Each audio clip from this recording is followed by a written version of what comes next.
The Troy University football team has started the season with a rough patch, 0-3. And this weekend, the team heads to face a SEC opponent as they look to gain their first victory.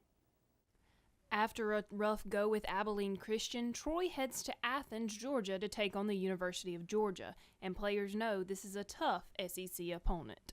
Whew, Georgia. When you say Georgia, you know they're a good team.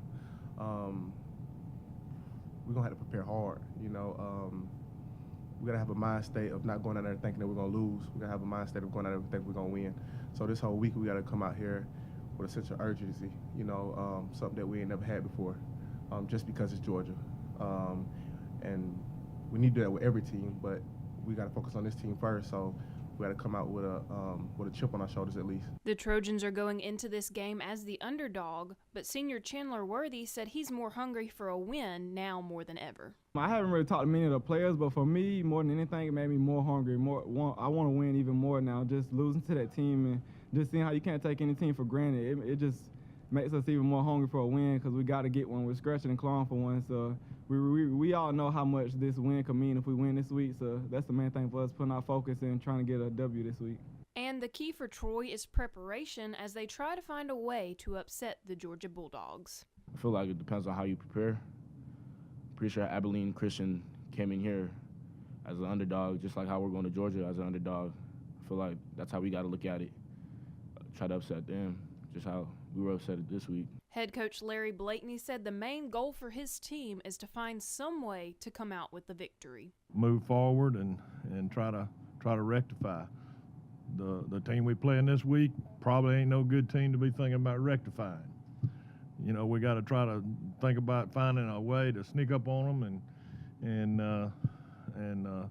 try to come out of there and with some kind of victory. We'll look forward to the trip and the plan and try to execute and come out of there with some semblance of win. The football team will head to Athens, Georgia this weekend to face Georgia.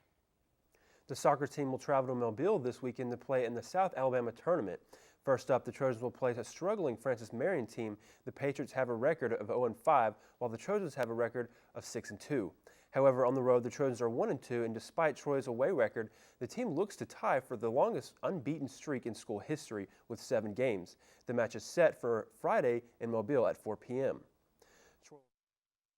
On Sunday, the Ospreys fell to Georgia State with a score of 0-1, leaving them with a record of 1-6.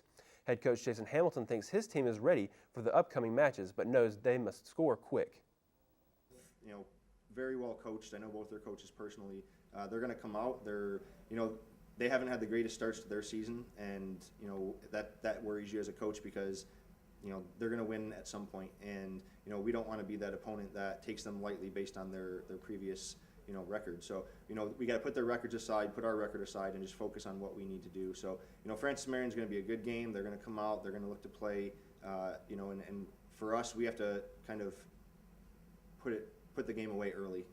You know they haven't won their past few games, so if we get a goal early, it's really going to put their heads down and give us the upper hand. The team is currently on a 6-game winning streak and looking to add to it this weekend. And the volleyball team is coming off a victory after breaking their 3-game losing streak and opening conference play with a win. The team is preparing for their next upcoming conference games. The Trojans will head to Arlington, Texas to take on conference foe UT Arlington. Last year, Troy met UT Arlington at home both times. In the first matchup, Troy won in 5 sets. The second time for the two teams to meet was in the Sun Belt Conference Tournament, where the Mavericks defeated the Trojans in 5 sets. And after being on the road, the team will then be back at home on Sunday to take on Appalachian State, a new team to the conference. Appalachian State sits at number 1 in the Sun Belt currently. They are 11-0 on the season. Troy is number 4 in the Sun Belt with an overall record of 9-4 and a conference record of 0-1. And with conference play ahead, head coach Sonny Kirkpatrick knows his team has a rough weekend ahead. We start preparing for Arlington. I start tonight. We leave tomorrow morning, and we'll prepare on the plane and when we get to the hotel and up until game time. So we've got a lot to do in the next 2 days, but you know that's why we're here. It's going to be a challenging weekend, but we already have that mindset that we expect it, and we just have to work on our touches and try to get better each day. These upcoming games will put the Trojans in the middle of conference play. The cross-country team will be competing outside of the state for the very first time this season. The team will head to Gainesville for the Mountain Dew Gator Invitational this weekend, and head coach Elliot Blount said that this is the invitational his team has been preparing for all season. This is going to be our, this meet coming up in Gainesville, University of Florida, is going to be our first real go at it with our projected top 5 for the season. We were kind of piecemealing and being a little bit creative with the race strategy, prior to, but this meet should give us a good idea of, who's the real runners and who are the pretenders. So the race is set for 7:30 a.m. this Saturday. And every week we'll be taking a look at our former Trojan football players and how they are doing. Jacob Harrison gives us a look at this week's Trojans in the pros. Thanks, guys. DeMarcus Ware had a less than stellar day for the Denver Broncos in his second game in an orange jersey. Ware posted 2 tackles in a close victory over the Kansas City Chiefs 24-17. Ozzy Umenyiora and the Atlanta Falcons had a dreadful day in Cincinnati. Umenyiora failed to post any stats while his fellow linemate Jonathan Massaquoi posted 4 tackles. However, it wouldn't be near enough to compensate for Atlanta's offensive struggles, falling 24-10 to the Bengals. And Leotis McKelvin continues his stellar play as he and the Buffalo Bills look to prove their worth in the AFC East Division. McKelvin was credited with 3 tackles and an interception on Ryan Tannehill in the final seconds to put a stamp on a dominant Buffalo defense showing. The Bills defeated the Miami Dolphins 29-10. Albert Mack recorded a tackle for the Houston Texans in their impressive 34-14 win over the Oakland Raiders. And Jarrell Jernigan's season, sadly, has come to an end for the New York Giants as he was put on the injured reserve list after a foot injury took him out of Sunday's game against the Arizona Cardinals. Jernigan caught 2 passes for 15 yards before leaving what would eventually be a 25-14 Giants loss. And Brendan Trawick made an important special teams tackle for the Baltimore Ravens that pinned the Pittsburgh Steelers inside the 20-yard line in the 4th quarter. The Ravens won the primetime battle 26-10. And DeJuan Harris has seen a limited role with the Green Bay Packers this season with the breakout performance of Eddie Lacy. However, that won't keep Harris off the field. Harris returned 2 kickoffs in Sunday's matchup with the New York Jets for 29 yards. Harris also caught a pass from Aaron Rodgers for 11 yards in the 31-24 win. Mario Addison made a resurgent effort for the Carolina Panthers this week after being shut out statistically last week against the Buccaneers. Addison racked up 3 tackles in the Panthers' 24-7 win over the Detroit Lions.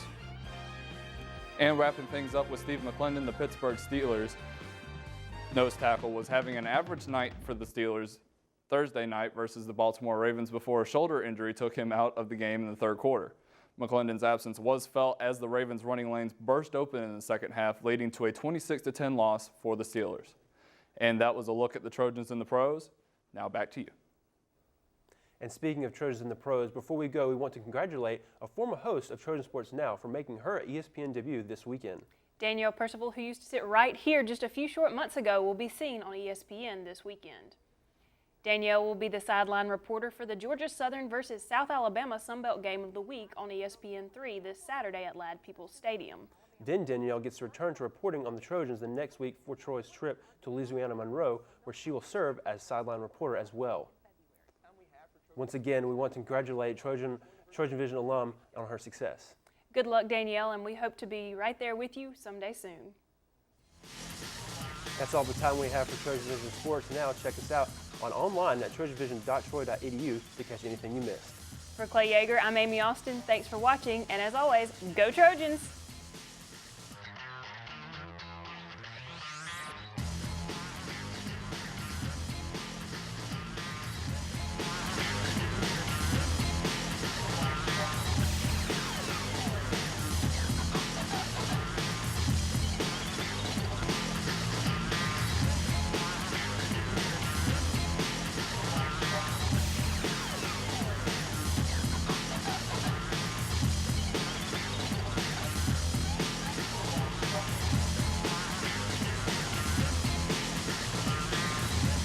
Trojan Sports Now.